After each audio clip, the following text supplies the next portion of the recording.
넷째 날이에요. 이제 가야 되는 날이죠. 비행기가 1시 비행기였는데, 이제 그런 생각을 했어요. 보통 한국 공항을 써도 비행기 시간에 한 3, 4시간은 앞서 가야 된다고 하는데, 여기는 다른 나라 공항이잖아요. 그럼 뭐, 이제 뭐 알아보고 이런 것도 어려울 거고, 그래서 좀 더 일찍 가야 되지 않나라고 생각해 보니까, 그래도 거의 뭐 9시쯤에는 공항에 도착을 해야겠다라는 생각이 들더라고요. 그래서 좀 일찍 나서려고 했는데, 어차피 전날 밤을 샜어요. 그래서 한 6시쯤에 그냥 이제 짐을 다 싸놓고 미리 짐을 다 싸놓고 한번 간단하게 씻고 그러고 나왔어요. 6시쯤에 나와서 어 그래도 몇 군데 더 못 가본 데 가보자 이런 생각을 했죠. 사진도 좀 더 찍고 해보자. 사실은 정말 갔어야 되는데 못 갔던 데가 용산사였어요. 타이베이 시내 안에서 가장 규모가 큰 절이 타이베이 시내 안에서는 용산사예요. 타이베이 시내를 벗어나면 보안궁이고. 근데 용산사를 워낙 이제 타이베이 여행 브이로그 이런 거 보면은 용산사에 대한 얘기가 많이 있어요. 그래서 거기를 꼭 가봐야겠다라고 생각을 했는데 일단은 이제 요거는 지금 보시면 화폐죠, 화폐. 대만 화폐고. 그래서 이제 가기 전에 이제 마지막으로 돈 쓰기 전에 가지고 있는 화폐 중에 그러니까 가지고 있는 화폐들을 보니까 대만 화폐가 종별로 다 있더라고요. 어떻게. 그래서 이게 1,000원짜리, 500원짜리, 100원짜리 이렇게 지폐로 있고 요게 이제 50원짜리, 10원짜리, 5원짜리 뭐 그럴 거예요. 그렇고 여기 이제 보통 환율은 곱하기 40 하면 얼추 맞아요. 그래서 여기 이제 여기 100이잖아요. 100달러라고 부르고 여기는 뭐 이제 100원 이렇게 써 있는데 100달러라고 하는데 어 100달러면 우리 돈 4,000원 생각하시면 돼요. 근데 대만이 물가가 어 조금 싸요. 많이 싸진 않아요. 먹는 거는 좀 싼 편이고 또 어떤 건 비싸고 막 그런데 어쨌든 그렇고 지금 한자로 써 있는 게 보면은 중화민국 중앙은행 이렇게 돼 있잖아요. 이분이 이제 순원이세요. 순원이고 요건 아마 이제 국민군일 것 같고 이건 또 이제 어느 나라나 뭐 아이들이 희망이죠. 예, 아이들이 희망입니다. 참 이런 얘기 하기도 좀 그런데 사실 잘 모르겠어. 근데 몰라 나 얘기하고 볼래. 사실은 어 요즘에 이렇게 막 선생님들 뭐 힘들어 하시고 그런 것도 뭐 아이들 때문에 힘든 것도 있지만 궁극적으로는 아이들이 아니죠. 궁극적으로는 아이들은 제가 볼 땐 그래요. 아이들은 이제 자라나가기 시작하는 사람들이잖아요. 근데 인간은 누구나 모든 인간은 의미 때문에 살거든요. 제가 생각할 땐 그래요. 인간이 삶을 살아가는 이유는 크게 두 가지라고 봐요. 생존 본능, 그다음에 의미. 그래서 이제 인간은 의미 없는 활동을 했다라고 여기면 허무하게 느끼고 이제 의미 없다고 여기면 안 하려고 느끼고 뭐 이렇잖아요. 근데 이제 인간은 자기 자신에 대해서는 그게 자기 자신이든 타인이든 사회나 조직이든 인정받는 만큼 삶의 욕구를 크게 느끼죠. 인정받는 만큼. 그래서 그게 이제 자기 자존감을 내가 나를 인정하면 그게 자존감이 되는 거고, 어, 남들이 나를 인정하면 자신감이 되겠죠. 남들한테도 보여줄 수 있는 모습이 되는 거니까. 근데 이제 아이들은 아직은 겪어본 감정의 종류가 그렇게 많지 않고, 아직은 사회적 경험이 부족하기 때문에, 조금만 존재를 인정해줘도 큰 힘을 얻거든요. 큰 자존의식을 갖고. 그래서 사실은 저도 이제 뭐 경력이 그렇게 오래지 않기 때문에 무슨 얘기를 하긴 어렵지만, 어, 많이 좀 이렇게 상처받고 힘들어하는 친구들도 조금 이제 반복적으로 이제 존재를 인정해주고 활동을 인정해주는 모습을 보여주면 다는 아니지만 빠른 회복세를 갖는 경우들이 많아요. 그래서 이제 교사가 학생 때문에 힘들어할 수밖에 없죠. 당연히 일이 그러니까. 근데 힘든 순간들의 궁극점은 결국 학생은 아니거든요. 아이들을 보니까 또 그런 생각이 드네요. 그래서 모든 아이들은 사실은 사랑도 사랑이지만 인정을 받아야 돼요, 먼저. 네. 그래서 집회에 아이들이 있는 거 보니까 또 그런 생각이 드네요. 네. 그리고 또 이거 이 나라의 또 철학을 보여주는 거 아니겠습니까? 이렇게 집회에 아이들을 새겨놓고, 그러니까 집회에 역사적 인물을 새겨놓을 수도 있겠죠. 그리고 또 제가 모르는 것이 왜 없겠습니까? 많이 있을 텐데 이렇게 특정 인물이 아니라, 물론 이제 특정 인물도 있지만, 특정 인물이 아니라 이렇게 아이들, 그다음에 이제 이런 사람들을 넣어 놓는 게 민주주의를 대만이 어떻게 이해하고 있는지를 또 잘 보여주는 모습인 것 같기도 해요. 어쨌든 여러 가지 생각이 드네요. 그렇고, 요 왼쪽에 있는 거, 오른쪽에 있는 거, 요거는 이제, 요게 이제, 중정기념관이고요. 요게 이제 국부기념관이고, 여기 이제 중정기념관, 요 동그란 거, 삼각형, 요거에 장개석의 동상이 있고요. 또 오른쪽 요거에 이제 순원의 동상이 있죠. 둘 다 둘째 날에 고궁박물관 갔다 와서 갔었죠. 그렇고 그다음에 아침에 좀 일찍 나서서 용산사를 가는 길인데요.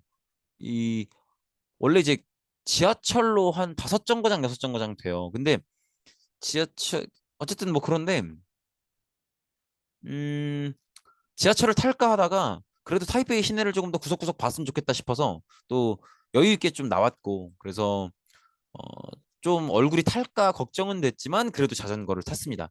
자전거를 탔다 보니까 이제 다른 날 못 봤던 구석구석을 볼 수 있었는데 그 중에 하나가 이거였어요. 그래서 이것도 이제 자전거를 타고 돌아다니지 않았으면 아예 보지도 못했을 장면이었는데 사실 이거 말고도 되게 많아요. 그래피티가 정말 화려하고 예쁘게 돼 있었고요. 그다음에 여튼 그래피티 이렇게. 그다음에 요거는 요새를 정말 많이 봤어요. 대만 이제 우리나라의 비둘기 보듯 이새를 봤는데 좀 이쁘죠? 근데 하여튼 어 저는 되게 이쁘다고 느꼈어요. 그래서 우리나라 비둘기가 이만큼 이뻤으면 얼마나 좋았을까 이런 생각도 했는데 그 와중에 동물을 보면서 또 외모지상주의를 느끼는 게 참. 이 뒤에도 그래피티가 있죠. 어, 그렇군요. 여기가 이제 용산사 입구입니다. 용산사 입구고 타이베이 시내 안에서는 굉장히 제일 큰 사찰이고요. 사실은 밤에들 많이 온다고 해요. 이 용산사가 또밤 되면 조명이 화려하다 그러더라고요. 근데 저는 밤에는 못 왔고 낮에 이렇게 왔습니다. 낮에 온 것도 나쁘지 않은 것 같아요. 워낙 대규모의 사찰이기 때문에 이렇게 인공폭포도 마련을 해놨고요. 왼쪽에는 이렇게 해가 떠오르고 있죠. 이거 봤을 때가 한 7시 10분 뭐 이랬을 거예요. 용산사 입구 모습이고. 지붕 문양이 너무 지붕의 끝에 치미라고 하죠, 요거를. 치미의 꾸밈 양식이 너무 화려해서 우리나라 건축에서는 이런 모습이 안 보이죠. 그냥 심플하게 만들어 놓은 모습인데 중국은 이렇게 굉장히 화려하게 꾸며 놨더라고요. 그래서 이렇게 이걸 집중적으로 한번 이렇게 찍어봤습니다. 굉장히 화려하게 만들어 놓은 걸 볼 수 있죠. 용이 이렇게 막 수염까지 이렇게 그죠.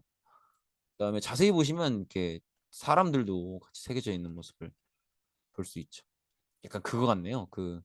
왜 독일의 브란덴부르크 문도 그렇고 유럽의 건축물들 보면은 유럽의 특히나 이제 바로크 양식이나 아니면 그전에 로마네스크 양식 갖고 있는 건축물들 보면 세부적인 조각들이 되게 많거든요.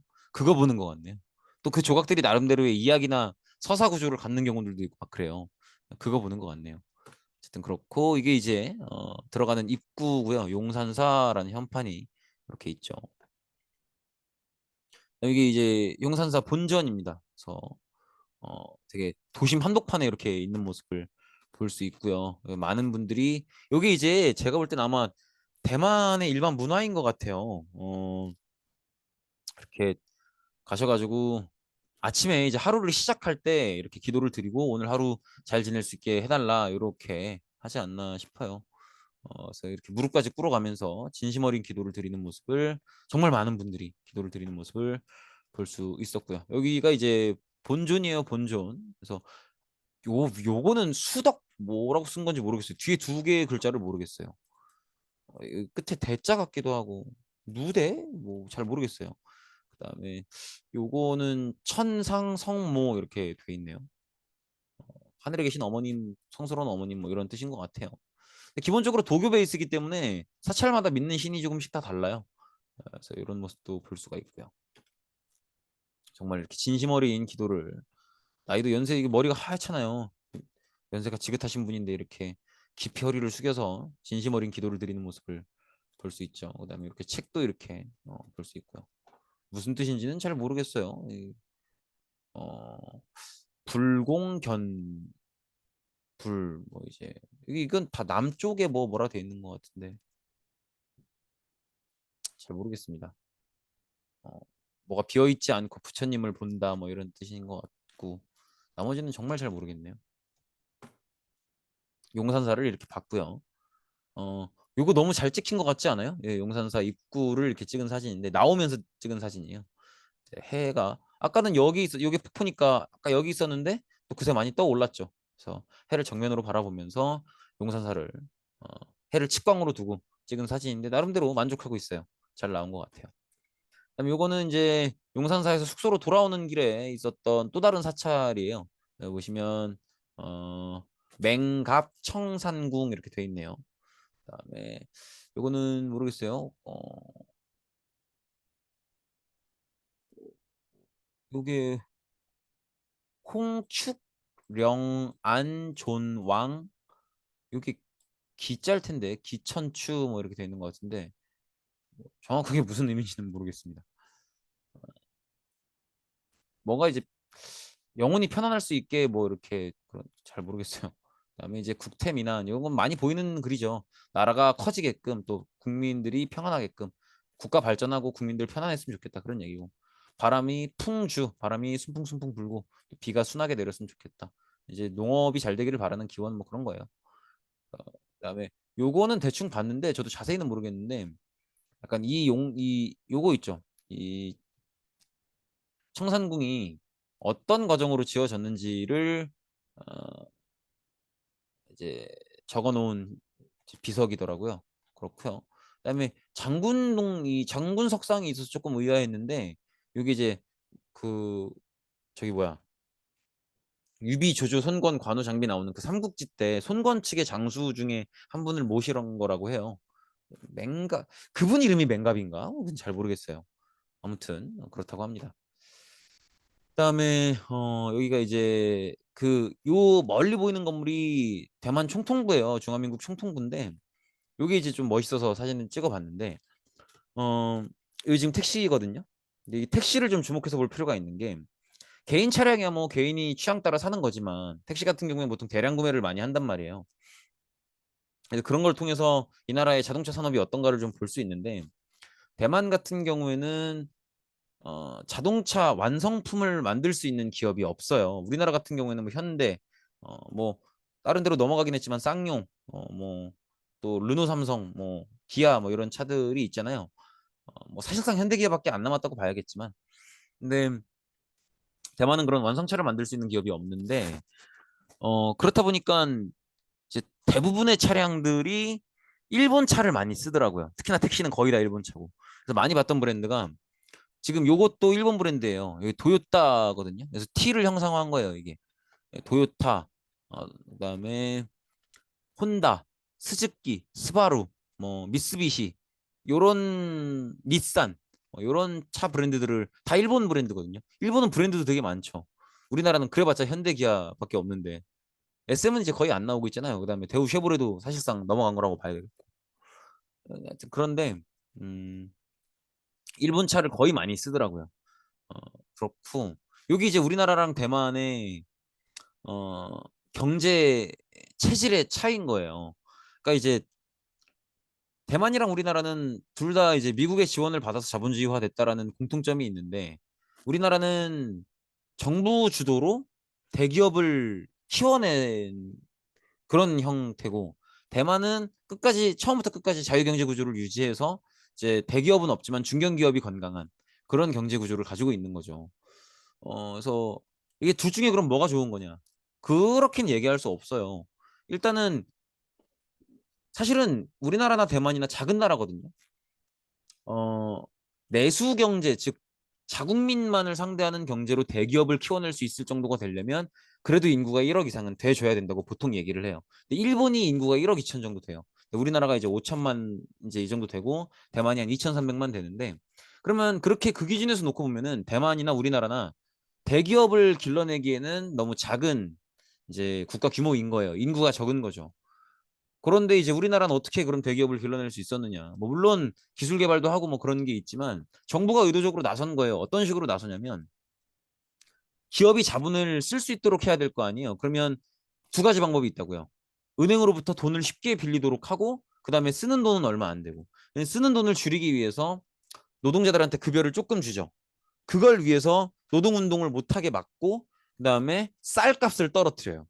쌀값을 떨어뜨리면 농민이 희생을 하죠. 그때부터 우리나라가 도농 격차가 심해지기 시작하는 거예요. 그리고 이 도농 격차를 메우기 위해서 농촌을 개발시키려고 했던 게 새마을 운동인 거고 그런 식으로 연결이 되는 거예요. 그러니까 이제 대기업을 길러내기 위해서 노동자들한테 월급을 조금 줘야겠고 그러려면 쌀이 싸야겠고 그런 식으로 농민을 희생시키는 거죠. 그다음에 또 은행한테 정치권이 압력을 가해서 그때만 해도 은행장을 정부가 직접 임명을 했으니까 그런 식으로 해서 굉장히 낮은 이자로 대기업이면 은행한테 쉽게 돈을 빌릴 수 있도록 했고 그래서 그때만 해도 전체 예탁금 이제 일반 시민들이 예금 맡겨놓은 거에 몇 프로는 이제 기업한테 대출할 수 있다 뭐 이런 게 있었거든요. 그래서 어쨌든 은행한테 굉장히 쉽게 대기업이 대규모의 돈을 빌려올 수 있도록 하는 경제 구조를 갖춘 거죠. 그 두 가지 방법으로 이제 자본을 확보할 수 있게 한 건데 이게 꼭 좋은 거냐? 경제 규모를 키우는 데는 이 방법이 좋아요. 좋은데 이러면 각 기업들의 재무 구조가 안 좋아져요. 즉 그 기업들이 되게 대규모 기업인데 알고 보면 자기 재산보다는 빚이 훨씬 많은 구조인 거죠. 이런 기업들은요. 다른 외국인들 입장에서 보면 투자하기가 좀 곤란해요. 왜냐면 이런 기업은 빚이 많기 때문에 빚이 많다는 건 내야 될 해마다 내야 될 이자도 많다는 거잖아요. 그러면 장사가 조금이라도 안 되면 그 이자를 못 내거든요. 그럼 기업이 무너질 확률이 높아요. 그러면 그런 기업에 어느 누가 투자하고 싶겠어요. 그러다 보니까 그게 근본적인 원인이 돼서 IMF가 터진 거예요. 물론 이제 IMF 터졌을 당시에 대통령이었던 김영삼 정권의 환율 정책도 조금 문제가 있었지만 어쨌든 근본적인 원인은 거기에 있다는 거죠. 대기업들이 너무 쉽게 돈을 빌릴 수 있었고 너무 과잉 투자를 하니까 그 대기업들의 재무 구조가 건강한 게 아니었던 거죠. 엄청 돈 많아 보이는데 그중에 대부분이 빚인 그런 상황이었던 거죠. 그러다 보니까 투자 받기가 어려운 상황이고 그런 게 이제 경제 위기를 낳았던 거죠. 대만은 그에 비해선 건강한 재무 구조를 갖고 있지만 경제 규모 자체가 작죠. 그래도 대만을 대표할 수 있는 대표적인 기업은 TSMC죠. TSMC. 반도체 기업인데요. 우리나라도 반도체 하면 뭐 삼성전자나 SK 하이닉스 이렇게 있잖아요. 우리나라의 반도체 하면 제일 유명한 게 이제 메모리 분야죠. 메모리 분야. 특히나 삼성전자. 반도체 분야 하면 크게 세 분야예요. 파운드리, 그다음에 메모리, 그다음에 집적 회로. 요 세 분야인데 파운드리 분야 같은 경우는 이제 어, 그 도면을 받아서 생산하는 걸 파운드리 업체라고 하는데 요거는 대만 TSMC가 짱입니다. 짱. 최고고 메모리 분야는 우리나라 삼성이 최고고요. 그다음에 SK 하이닉스 이제 되게 따라오고 있고 그다음에 이제 메모리 분야는 미국이 짱이에요. 인텔이 짱이고 그다음에 AMD, 에슬론이 따라오고 있고 TSMC도 집적 회로를 잘 합니다. 그다음에 핸드폰 모바일 산업 커지면서 스냅드래곤 만드는 퀄컴도 좀 되게 집적 회로 분야의 두각을 나타내고 있고요. 어쨌든 대만의 TSMC 같은 경우에는 이제 정말 기술력만으로 대만을 어떤 국가 규모를 뛰어넘는 어떤 그러니까 대만에서 나오기 힘든 규모의 기업으로 성장을 한 케이스죠. 그래서 이렇게 보시면 될 것 같아요. 그래서 이렇게 자동차 한 대로 한번 대만의 경제 구조를 한번 살펴봤고요. 여기 이 차도 지금 도요타죠. 그래서 대부분의 차량이 일본 차인 그런 현상도 한번 봤고요. 아마 오토바이도 혼다가 많을 거예요. 이 사진은 원래 이제 대만의 수많은 오토바이들을 한번 찍어보고 싶었는데 에, 그때 막 들고 있는 게 많아가지고 이렇게 초점을 잡기가 좀 어려운 상황이긴 했는데 어쩌다 보니까 나무가 초점이 잡혔네요. 근데 나름대로 뭐 괜찮죠? 사진이 분위기 있게 잘 찍힌 것 같아요. 그다음에 이게 이제 제 숙소 이제 마지막 좁긴 좁죠. 예, 냉장고도 없고. 근데 그래도 즐겁게 놀다 간. 어, 그다음에 여기가 이제 타이베이 메인 스테이션이고 이제 공항으로 가야죠. 재밌게도 이렇게 화장품 광고 같은데 우리 예진이 누나가 손예진 배우님께서 계셔가지고 한번 사진을 찍어봤고 그 옆엔 또 이다희 배우님께서 이렇게 계시더라고요. 이다희 배우님. 그죠? 그래서 한번 반가운 마음에 찍어봤습니다. 그리고 이제 공항으로 갔는데 저는 사실 빨리빨리 준비해야겠다. 또 내가 잘 모르는 공항이니까 더 오래 걸리지 않을까 싶어서 일찍 갔는데 그 10시 반까지는 아예 수속 자체를 시작을 안 하더라고요. 그래서 10시 반까지 그래도 이제 좀 미리 오픈런을 한 거죠. 좀 일찍 간 덕에 줄은 거의 안 서고 좀 빠르게 수속을 마칠 수 있었고 그래서 가족들 좋아하는 이런저런 기념품을 사서 올 수 있었습니다. 그래서 잘 챙겨서 어, 여기는 아직까지 타이베이 메인 스테이션이고 이렇게 도원 국제공항에 도착을 해서 샌드위치 하나 때려 먹고 그러고 이제 면세점 들러서 좀 면세품 좀 사고 그러고 이제 비행기 타고 또 창가 자리를 골랐어요. 근데 또 분위기 좋게 이렇게 날개 자리를 또 골라가지고 사진이 이쁘게 잘 나왔네요. 근데 이제 여행을 마무리하면서 되게 느꼈던 게 음, 여러 가지 생각이 들었는데 일단 자유로운 여행이었잖아요. 혼자 갔다 보니까. 근데 자유로운 만큼 또 혼자 갔다 보니까 뭘 몰라가지고 뜻대로 된 게 사실상 하나도 없어요. 첫날부터도 뭐 엉망진창이었고 도착도 되게 늦었고 뭐 이렇게 야시장에서도 이제 돌아와 보니 그걸 먹었어야 됐었는데 뭐 이런 것들도 있고 둘째 날은 뭐 말할 필요도 없죠. 뭐 이렇게 막 진짜 엉망이었죠. 뭐 약속 시간도 못 지키고 뭐 이제 막 처음에 12시 반 심원이었는데 그것도 몰라가지고 11시 반 심원역이었는데 그것도 몰라가지고 11시 40분에 거기 헤매고 있다가 나중에 알아가지고 막 타이베이 메인 스테이션 두 번째 약속 장소로 가려고 하는데 그것도 막 자전거 타고 막 죽을 위기 몇 번 넘기면서 가고 막 교통사고 날 위기가 되게 많았거든요. 막 거기서 막 타이베이 사람들이 경적을 안 울려요. 빵 하는 게 없어요. 근데 그 와중에 제가 그 운전자들을 경적소리를 내게 한 거예요. 신호 어기고 막 가고 막 이래가지고 어글리 코리안이 됐던 거죠. 타이베이 메인역을 갔는데 거기가 또 지하시장이 있는 바람에 출구가 어딘지를 모르겠어 갖고 막 10분 이상 헤매서 그 사람들 또 기다리게 만들고 그래서 겨우 출구를 찾아서 버스 있길래 타봤는데 그 버스가 아니고 그래서 전화해서 죄송하다고 20분 이상 기다렸는데 더 기다리게 하는 건 아닌 것 같다고 그래서 환불 안 받겠다고 정말 죄송하다고 그래서 그분들 그냥 보내고 이 내가 탄 버스는 무슨 버스인지도 모르겠고 그래서 일단 급하게 내렸는데 거기가 어딘지도 모르겠고 근데 이제 급하게 정신 차려가지고 원래는 포기했었지만 원래는 이제 계획에 안 넣었었지만 어, 더 가보고 싶었던 국립고궁박물관을 한번 가보자 이렇게 해서 가게 됐고 어, 그리고 또 이제 또 어떻게 운이 따라줘가지고 급하게 돌아와서 중정기념관 들어가서 장개석 형님 동상도 보고 또 국부기념관 들어가서 거긴 또 유리로 다행히 돼 있어갖고 물론 운영 시간은 끝났었지만 또 순원 형님 동상도 보고 했는데 전체적으로 어떤 느낌이었냐면 여행이다 보니까 뭐 잘 안 돼도 여행이다 이런 생각이 들 수는 있겠더라고요. 들 수는 있는데 근데 그런 생각도 들더라고요. 이걸 크게 생각해서 삶도 여행이다. 인생도 여행이라고 볼 수 있잖아요. 그러니까 뭔가 잘 안 돼도 그 또한 여행이려니 할 수 있을 것 같아요. 할 수 있는데 그러려면 그 말을 할 수 있으려면 만약에 제가 이튿날 단체 관광 약속 장소 약속 시간에 못 갔잖아요. 그럼 이거 제대로 안 됐으니까 그냥 오늘 하루는 접는다 포기한다 그러고 숙소 들어가서 잠만 잤으면 그게 무슨 여행이에요. 근데 제가 원래 계획했던 건 다 망쳤지만 거기서 포기하지 않고 그럼 다른 일정을 세우자. 그래서 대안을 가지고 움직이자. 끊임없이 포기하지 않고 움직였기 때문에 그걸 여행이라고 말할 수 있는 것 같아요. 그러니까 무조건 긍정적으로 받아들일 게 아니라 긍정적으로 상황을 해석하려면 내가 최선을 다하고 있다라는 그 상황 안에서 최선을 다하고 있다라는 자격이 필요한 것 같아요. 결과적으로 뭔가 잘 안 됐더라도 그 다음 순간에도 그 다음 순간에 맞게 결과적으로 잘 안 된 그 결과를 맞이한 그 다음 순간에도 그 순간에 맞게 최선을 다해야 잘 안 된 것까지도 여행이다라고 말할 수 있는 그런 긍정적인 사고방식의 자격이 있지 않나 이런 생각이 들더라고요. 그다음에 또 두 번째로 들었던 게 혼자 다니다 보니까 되게 자유로웠던 게 그러니까 이 자유가 어디서 오는지 생각해 보면 뭐가 잘 안 돼도 누가 나를 지적하는 사람이 없어요. 그다음에 혼자 다니니까 다른 사람을 만족시키지 않아도 돼요. 그러니까 눈치를 안 본다는 거죠. 그런 것들이 왜 좋냐면 뭔가 지적당하지 않고 다른 사람들 눈치 안 보고 이게 사람을 위축되지 않게 만들어요. 지적받지 않고 눈치 안 보니까 위축이 안 돼요. 그래서 뭔가 잘 안 됐어도 회복력이 빨라요. 그러니까 회복 탄성력이라 그러나? 회복 탄력이라 그러나? 회복력이 빠르니까 뭔가 잘 안 됐더라도 이게 조금 비탄에 잠겨 있다가 얼른 웃어 넘기고 다음 스텝을 이제 진행할 수 있거든요. 그러면 무조건 이게 좋은 거냐? 이게 무조건 좋은 거니까 우리가 모두가 지켜야 될 윤리처럼 생각을 해야 되느냐? 그건 아닌 것 같아요. 그건 아닌 것 같아요. 왜냐면 전 이게 혼자니까 그리고 놀러 온 거니까 그렇게 했죠. 만약에 일이었으면 야, 몰라 때려쳐 이렇게 했을 수도 있겠죠.